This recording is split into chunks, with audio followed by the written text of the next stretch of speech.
Bonjour les amis, c'est Paul Barnier. Aujourd'hui, on est au Bon Mélange. C'est le bar d'un pote à moi que vous allez voir juste après. C'est un pote avec qui j'étais au lycée où on a un petit peu grandi ensemble. On a fait les conneries au lycée et ainsi de suite. Je vous mettrai une photo assez drôle après. Le but, c'est de vous faire une interview dans cette vidéo pour vous montrer que le marketing de réseau, ça peut être une étape, une finalité. Le but, c'est de faire de toute façon des interviews, des vidéos autour de l'entrepreneuriat en général pour vous montrer qu'on peut y arriver dans tous les cas. Je vous invite pour commencer à mettre un pouce bleu, vous abonner à la chaîne et cliquer juste sur la cloche des notifications qui apparaît juste là. Et je vous souhaite une excellente vidéo. En tout cas, si vous passez dans le coin de Blagnac sur Toulouse, venez boire un coup au Bon Mélange parce que je peux vous assurer que Dorian, il saura vous accueillir comme il se doit. Allez, on passe à la vidéo. Super, je suis avec Dorian. Première chose, présente-toi simplement en deux mots. Qui tu es, qu'est-ce que tu fais? Eh bien, en deux mots, donc Dorian Fraissinet, voilà, je suis un ami de longue date de Paul, donc j'ai 28 ans, on a exactement le même âge. Je suis aujourd'hui propriétaire et gérant d'un bar tapas sur Blagnac et d'une salle de sport au sud de la région toulousaine, sur Saint-Nice. Ok, 28 ans, ça c'est bon. Du coup, on était à l'école ensemble. Je vais mettre une petite photo parce que ça va être cool. On avait carrément plus de cheveux avant. Ne rigolez surtout pas. On avait plus de cheveux avant, mais ça c'est ok. Est-ce que tu peux décrire un petit peu comment on était, c'est pas pour faire le cliché, mais comment on était en cours ou... Moi je me rappelle encore, je vais raconter une anecdote, c'est quoi avant que tu commences tout de suite. Celle-là, je sais pas si tu t'en souviens. Dorian, en gros, il avait une technique. On était à l'école ensemble, donc au lycée. Il arrivait en cours habillé, mais il dormait habillé avec ses... Tu te souviens? Avec son jean et compagnie, il dormait habillé pour que ça soit plus rapide le matin pour venir en cours. Tu te souviens de ça? Exactement, Tu peux parler un petit peu? Je crois qu'on était on a fait première et terminale ensemble, je crois. Ou seconde, première et terminale. Non, on a fait première et terminale, mais on se connaissait déjà de vue en seconde. Alors vas-y, raconte un peu qu'est-ce que... à l'école, comment t'étais si tu dois décrire en deux mots comment c'était? Compliqué. Je me rappellerai toujours, j'avais eu l'appréciation d'un prof qui avait dit on ne peut pas vous donner d'appréciation, monsieur Fraissinet, par mon père, parce que du coup, votre fils ne vient pas assez à l'école, on ne le voit pas assez. Et donc du coup, quand je revenais habillé déjà de la veille au lycée, je repartais quand je voyais que le cours de maths n'allait pas très bien se passer. Voilà, je me marrais. Non mais ouais, pour être un peu moins à la rigolade, comment ça s'est passé les années collège et lycée. On va dire que j'ai jamais vraiment trouvé chaussure à mon pied dans tout ce qu'on pouvait nous proposer. Alors après ça ne tient qu'à moi-même et c'est personnel.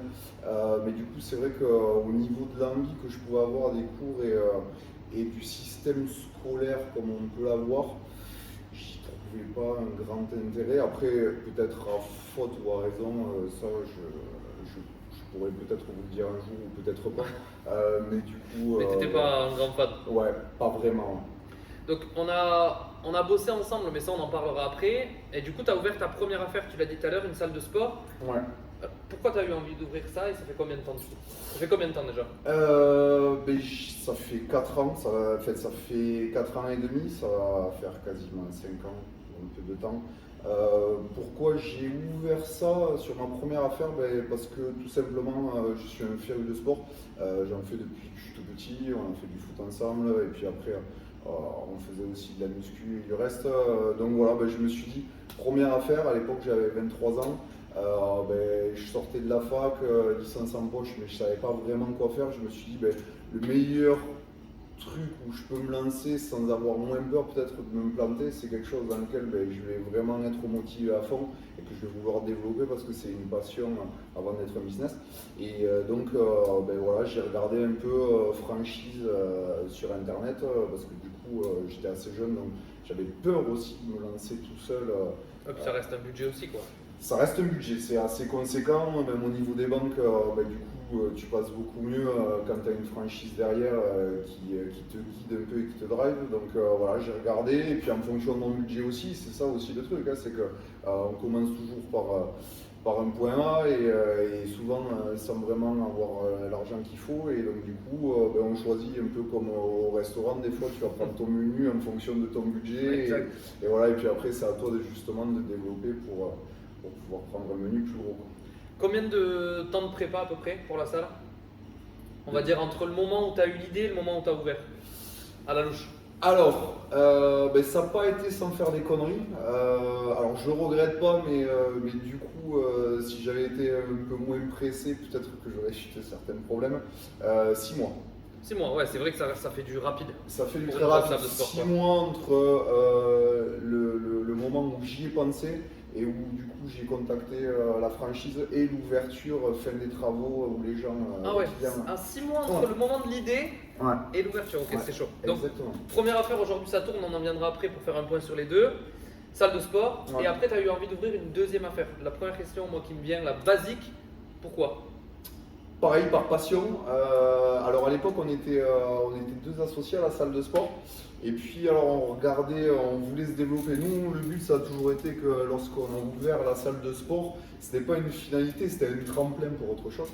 Et alors, donc le marché du fitness devenant assez compliqué, en plus les recherches de locaux, comme il nous faut au minimum 600 ou 700 mètres carrés, c'est très compliqué, il faut faire attention au loyer, surtout ça commence à devenir un peu compliqué.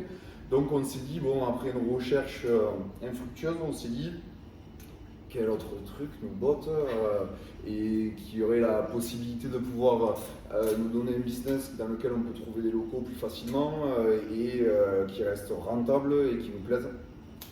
J'ai dit à mon associé, ben, écoute, on ouvre un bar à bière. Et En gros, on aime le sport, on aime la bière, c'est une salle de sport, un bar à bière. exactement, Simple, efficace. exactement, simplification. Qu'est-ce qui a été différent par rapport à la salle de sport pour ouvrir ça? Tu avais peut-être déjà l'expérience du coup de monter ton business et ainsi de suite, mais qu'est-ce qui a été le plus simple entre les deux? Alors recherche des locaux, tout ce qui est les baux commerciaux. Voilà, il y avait des trucs, des erreurs qu'on avait fait avec l'Orange Bleu et que qu'on n'a pas forcément refait avec le bar. Mais après, c'est un business totalement différent et des conneries, on en a fait autant que quand on a débuté l'Orange Bleu. Mais après, voilà, c'est bien de les avoir fait parce que ça nous a fait grandir sur énormément de choses. Mais voilà, la seule chose que ça a pu nous apporter d'avoir une salle de sport au départ, c'est surtout sur la partie juridique, les baux commerciaux et la négociation aussi, parce que du coup, vous arrivez avec quelque chose en plus à proposer aux bailleurs et aux banques. Ouais, et une expérience en plus qui fait que le business tourne et on peut lancer quelque chose. Exactement. Donc une salle de sport, un bar, aujourd'hui ça tourne. Ouais. Alors on sort du Covid, c'est ce que je voulais dire tout à l'heure. Je sais pas quand c'est que vous verrez cette vidéo, on sort du Covid, donc Très belle période. très bonne période. Là. Gros business commercial, donc il vaut mieux en rigoler, mais aujourd'hui ça tourne. Ouais, Donc ça c'est cool. ouais. Parce que je vais dire, c'est pas tout le monde qui peut se vanter entre guillemets d'avoir des business qui tournent. Oui. Alors moi te connaissant, je sais que c'est quelque chose où tu as charbonné jour et nuit Ouais. pour le faire tourner et où tu continues à charbonner jour et nuit, parce que je pense qu'il n'y a pas trop de secrets à part ça. Ouais. Et en fait, Dorian, on s'est connus au foot, on a fait le lycée ensemble. Et il faut savoir que dans ma première expérience de marketing de réseau, c'était un de mes premiers distributeurs à avoir démarré et qui a charbonné aussi grave. Alors, Exact. on n'était pas dans forcément la bonne compagnie à cette époque-là, donc on va dire que voilà, mais on a fait les erreurs de base ensemble. Ouais. Est-ce que tu aurais peut-être. Le but c'est d'être sincère aussi, puisqu'il a démarré marketing de réseau et ensuite a ouvert ses affaires. Pour toi, un avantage d'avoir fait du MLM? Gros avantage, ouverture d'esprit. Et ça d'ailleurs, je tenais à te remercier parce que je me rappelle la première fois qu'on s'était revus. Donc, pour vous situer un peu la chose, avant qu'on fasse du MLM ensemble avec Paul, on ne s'était pas vu depuis 2 ans peut-être.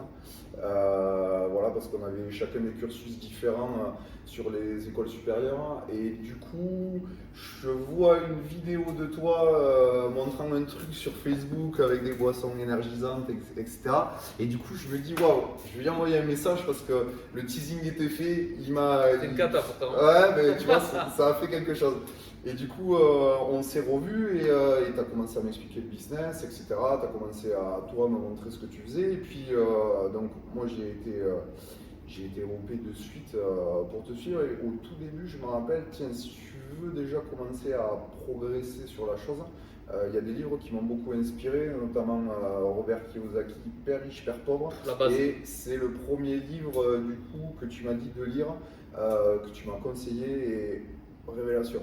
Révélation parce que en dehors, donc il fait pas mal d'allusions, même des grosses allusions au marketing de réseau, mais il remet sur le tapis tous les clichés qu'on peut avoir et sur la façon de réfléchir dans sa vie professionnelle. Et j'ai beaucoup apprécié, ça a vraiment été une réelle ouverture d'esprit. Ouais. Donc ouverture d'esprit sur le fait de voir différemment les choses en fait. Ouais, carrément. Mais Parce aussi bien sur, ce qu'on avait appris à l'école et compagnie. aussi bien sur la partie économique, business et professionnelle, que sur la façon d'interpréter les connexions que tu peux avoir avec les gens. Parce que c'est super important, les relations humaines, et ça m'a beaucoup apporté parce que là où je suis, mais même pour tout le monde, les relations humaines, c'est quelque chose, c'est la plus compliquée, c'est la chose la plus compliquée, et c'est la plus essentielle, tu vois. Et on l'apprend pas à l'école.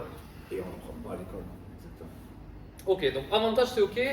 Un inconvénient, pas d'avoir fait du MLM, mais du coup un inconvénient pour toi maintenant qu'il y a aussi tes affaires, que tu trouves dans le MLM de l'extérieur maintenant, parce que toi tu as vécu les deux aussi, de l'intérieur et de l'extérieur. Et le but à travers les vidéos aussi, c'est pas de vous dire que le MLM c'est le meilleur business, il faut faire que ça. Ça prouve qu'on peut y passer dedans, ça nous apporte des choses, mais peut-être que toi de l'extérieur, maintenant tu verrais un inconvénient, je sais pas. Ouais, alors le gros avantage quand même par rapport à ça, c'était du coup que par rapport à un business, par exemple comme les miens, il y a d'énormes investissements financiers dès le départ et du coup une période de stress qu'on a pendant toute notre période de crédit, donc Ouais, on est sur, une vie, quoi. voilà, on est quasiment endetté sur 7 ans sur des business professionnels.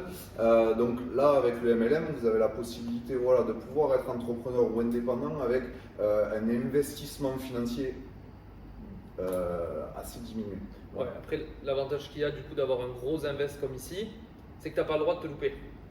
Quand tu as un crédit sur 7 ans, tu stresses, mais tu n'as pas le droit. Tu es obligé de charbonner, quoi. Aussi. Enfin, c'est-à-dire que moi, je prends ma licence, je fais rien, je m'en fous, tu vois. Ouais. Ici, j'investis mon bar déjà, je sais pas, je mets 100 000, je sais pas combien ça coûte, peu importe, mais je peux pas me dire au bout du lendemain, dire non, écoute, Doran, j'arrête, j'en ai marre de faire la vaisselle. Flemme, j'aime pas la vaisselle, tu vois. Les gens, ils me saoulent quand ils viennent, tu vois. Et du coup, un inconvénient. Et du coup, justement, c'est très bien que tu fasses ce rapprochement parce que l'inconvénient sur lequel j'allais rebondir, c'est que la différence, c'est que là, on a une structure, on a quelque chose qui nous a poussé dès le départ, comme tu le disais, c'est on investit tant et puis il faut que ça fonctionne et des fois, on a des hauts et des bas et du coup, c'est pas pour ça qu'on arrête. Sur la partie MLM, du coup, comme il y a pas mal de travail personnel et chez soi, c'est plus compliqué parce que les limites, si vous les fixez pas, si vous fixez pas des plannings, des choses à faire, etc., c'est ultra compliqué et certaines personnes sont moins capables que d'autres. Moi, par exemple, de travailler tout seul chez moi, je le vois plus compliqué que quand on est dans une structure. Après, c'est propre à chacun. Mais l'inconvénient pour moi sur cette partie du business, ça serait celui-ci. Ouais, faible investissement et du coup qu'on le voit moins comme un vrai business peut-être, et le fait de travailler chez soi. Et puis c'est super compliqué de travailler chez soi. Par exemple, là on est en pleine période de télétravail pour la plupart des personnes actuellement en salarié et c'est pas évident. C'est comme un entrepreneur, tout le monde ne peut pas forcément le faire et en télétravail, tout le monde ne peut pas forcément travailler chez soi. Cool, mais c'est bien d'avoir un retour parce qu'on voit beaucoup de gens qui donnent leur avis sur le MLM mais qui n'en ont jamais fait. Ça c'est magnifique déjà. Ça c'est magnifique. On aime bien le faire ici. Voilà, en France on adore faire ça. Mais c'est bien d'avoir un retour de quelqu'un qui en a fait et quelqu'un qui est plus dedans. Parce que quelqu'un qui est dedans, évidemment, il va te dire c'est bien. Tu vois ce que je veux dire, à moins qu'il soit débile. Mais c'est bien d'avoir le retour justement, de voir ça comme le fait que ça peut être très difficile. Parce que si tu investis 200 € aujourd'hui, même si c'est de l'argent, peu importe, on parle pas de chiffres, mais quand tu investis 200 ou 50 000, ça n'a rien à voir. Tu vois. Ça n'a rien à voir. Est-ce que tu pourrais donner un conseil peut-être aux gens qui verront cette vidéo? Alors soit qui hésitent à faire du MLM, mais je vais même dire soit qui hésitent à entreprendre tout court. Parce que toi aujourd'hui, je pense qu'on peut le dire, pareil, on n'est pas là pour parler d'argent, mais on peut parler d'argent quand même, façon de parler. Aujourd'hui tu vis grâce à tes business. Oui. Je pense que tu vis mieux que quand tu étais étudiant. Facile à dire. Malgré qu'on sorte du Covid, une fois de plus. Donc tu as fait le taf court, hein. Moi je te connais, je me rappelle de toi en cours, mais je me rappelle aussi de quand tu as ouvert ta salle de sport, quand tu as ouvert le bar. Enfin, on est entrepreneurs tous les deux, donc on sait que de toute façon, pour taffer, quand tu ouvres un business, tu travailles, point. Et tu travailles pas en te disant ça marche pas tout de suite ou je compte mes heures, etc. On s'en fout. Tu as ouvert, tu bosses jusqu'à que ça marche. Donc ça a pu changer ta vie quand même. Parce que même si. Ah oui, ça change une vie. Dans tous les sens. Non, mais financièrement, au niveau de la vie aussi, puisque tu comptes pas, il n'y a pas d'heure, il n'y a pas tout ça quand tu es indépendant. Là où je veux en venir, c'est quel conseil tu pourrais donner toi, de par ton expérience aujourd'hui, qui a ouvert 2 business. Je te souhaite évidemment plein d'autres, je te connais, je sais que c'est un début aussi. Peut-être pas demain d'en ouvrir 10, mais en tout cas c'est sur la route. est-ce que tu aurais un conseil à donner aux gens qui regardent la vidéo, qui sont soit dans le MLM qui débutent, qui hésitent à débuter, ou qui veulent ouvrir un business mais qui se posent 1 milliard de questions, qui ont peur de ne pas y arriver, etc. etc. Et voilà, le premier conseil et le plus important, je pense, c'est n'ayez pas peur de l'échec. L'échec arrivera. Obligatoirement, là on est en pleine période si vous voulez où l'échec est mondial et quasiment pour tout le monde. Alors il y a des pans de l'économie qui vont mieux s'en sortir que d'autres, mais nous on a été super impactés au niveau des commerces. Mais même avant le Covid, j'ai eu des gros échecs. Les gens ne sont pas forcément au courant aussi, ça fait partie du jeu. Puis on n'en parle pas, c'est clair. Exactement. Et ça m'a appris justement ces 4 ans et demi. Au début, j'avais peur aussi d'échecs. Alors, pourquoi je me suis lancé et pas d'autres alors que j'avais peut-être même plus peur que d'autres au niveau de l'échec? Je sais pas, il y a des choses des fois qui font que, mais ces 4 ans et demi, ça m'a appris que l'échec, il est inévitable. Nous, on a eu la chance, moi et mes associés, d'avoir des business qui ont marché dès le départ. Et vous vous rendez compte au fait au fil du temps que vous n'êtes jamais à l'abri et que dans tous les cas, dans une vie entrepreneuriale, mais que ce soit une vie de 4 ans d'entreprise ou de 40 ans d'entreprise, vous aurez un ou plusieurs échecs. Il y en a qui seront plus durs à encaisser que d'autres. Par exemple, là, nous, ce qu'on est en train de vivre, c'est quelque chose d'inédit et que même imprévisible et qu'on n'a pas vu depuis au moins un siècle. Voilà, n'ayez vraiment pas peur de l'échec. Et je sais que la chose la plus compliquée dans notre société française, on va dire, c'est ce regard et cette perception de l'échec qu'on peut avoir, mais même le regard extérieur. Et je pense que c'est ça le problème aussi, c'est que les gens ont surtout peur de l'échec, pas forcément de leur propre échec à eux, mais de comment il va être interprété par les gens, autres. En fait. Et malheureusement, en plus, c'est dur de le dire, mais on va le dire, par interprété par ceux qui font rien. Ou qui n'ont pas de business, parce que vous prenez Dorian par exemple, ou moi, si vous investissez dans un business, etc., et que vous vous plantez, on va être pas content pour vous, mais on va essayer de comprendre qu'est-ce que tu as fait, etc., etc. Et que souvent les autres vont avoir tendance à critiquer. Mais c'est aussi dans votre tête, parce qu'en réalité, des gens qui critiquent, ils critiquent entre eux. C'est très rare que quelqu'un va venir vous voir et va te dire « Ah, je suis bien content que ton business se soit planté. » Il y en a des enculés, désolé de dire ça, mais il y en a plein. Mais ok. Donc ça serait le conseil, c'est de ne pas avoir peur de l'échec, c'est de se lancer dans tous les cas, puisque l'échec, tu l'as dit de toute façon, c'est obligatoire, c'est obligé. Enfin, tu peux pas monter un business sans te planter, c'est pas possible. Et puis je pense même que le fait parce qu'après l'échec, il y a aussi une question, la peur d'entreprendre, la peur de l'inconnu. Et je pense que de renier cette peur, c'est se brider justement. Moi, je suis quelqu'un de très anxieux. Mais c'est quelque chose en fait qui vous donne toujours en alerte. Enfin, c'est comme une proie, et. Ouais, tu fais attention à tout quoi. Exactement, c'est-à-dire que vous êtes toujours en alerte et c'est super important. Et je pense qu'aujourd'hui, la plupart des gens qui réussissent mieux que les autres, je pense aussi c'est parce que peut-être il y a une partie où ils sont peut-être plus anxieux aussi parce qu'ils sont toujours en alerte et ils ont peur de l'échec, mais peur de rebondir derrière. Voilà. Mais là où tu as raison, je pense, c'est que en fait, on voit souvent la fin. C'est-à-dire que là, on peut dire waouh, quel bar magnifique, oh là là, la salle de sport, il a réussi, etc. Mais tu le disais tout à l'heure, tout le charbon avant, toutes les galères, les nuits à se poser des questions, est-ce que le crédit va passer, est-ce que je vais pouvoir payer mes factures, tout ça, on n'en parle jamais. Des fois, c'est critiqué sur les réseaux. Nous, on bosse beaucoup sur les réseaux. Les gens qui disent ouais, mais tu montres que maintenant. Mais parce que tout le reste, c'est du domaine du privé. Et puis ça n'intéresse personne. Et puis voilà. Mais en fait, apparemment, si, tu vois. Le problème, c'est ça, c'est que ça n'intéresse personne. Et le but, c'est de prendre conscience que tout le monde charbonne, tout le monde galère, tout le monde en chie, tout le monde se pose des questions. Mais que là où je veux en venir, c'est qu'au bout du bout, on est obligé de se planter, ça fait partie du game. Si vous n'êtes pas prêt à vous planter, vous ne pourrez pas y arriver. Là, le Covid, personne n'aurait pu jamais le prévoir un jour ou l'autre, d'avoir toutes les affaires à l'arrêt. Ça n'empêche que on est là, ça bosse. Ça va passer, je me rappelle, on en a discuté pendant le Covid, tu me disais, de toute façon on est tous dedans, ça va passer. Mais en fait c'est ça l'état d'esprit à avoir.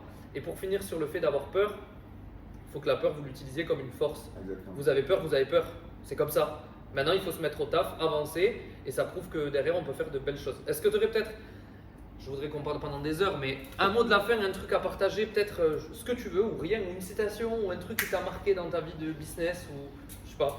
Un mot de ce que tu veux, ou ce que tu veux faire après, si tu as des idées pour après. Tu es libre sur le mot de la fin. Non, mais du coup, si, le mot de la fin, pour faire une conclusion justement de la vidéo. D'ailleurs, je te remercie énormément de m'avoir invité pour qu'on fasse cette vidéo. Je t'ai invité chez toi. Ouais, C'est beau, quand même. c'est un businessman. Ça, c'est Non, c'est que de toutes les galères, parce qu'on a parlé d'échecs, etc., de toutes les galères et du reste, ça en vaut vraiment le coup. Aujourd'hui, vraiment, la vie actuelle que je peux avoir, même si derrière, il y a eu des galères, il y en aura encore, et il y en a eu certaines qui ont été très compliquées à gérer, la qualité de vie,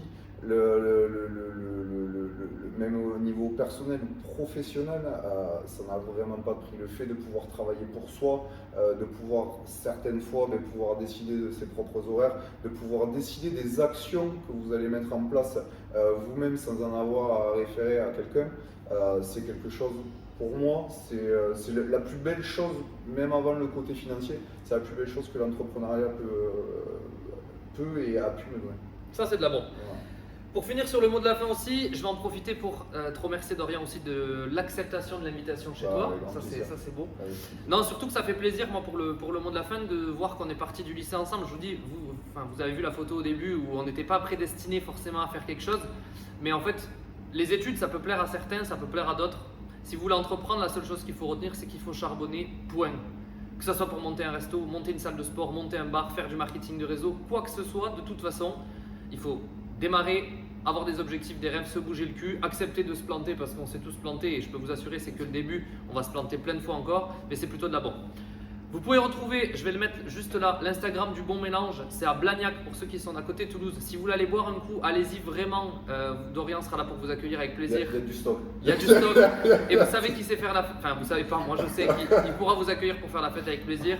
La salle de sport, si je dis pas de bêtises, c'est l'Orange Bleu à Saint-Lys. Exactement. Donc pareil, il y a un Instagram. Ouais, on a Donc, Instagram Laurent. Je ne le savais pas, mais du coup, il va apparaître juste ici aussi.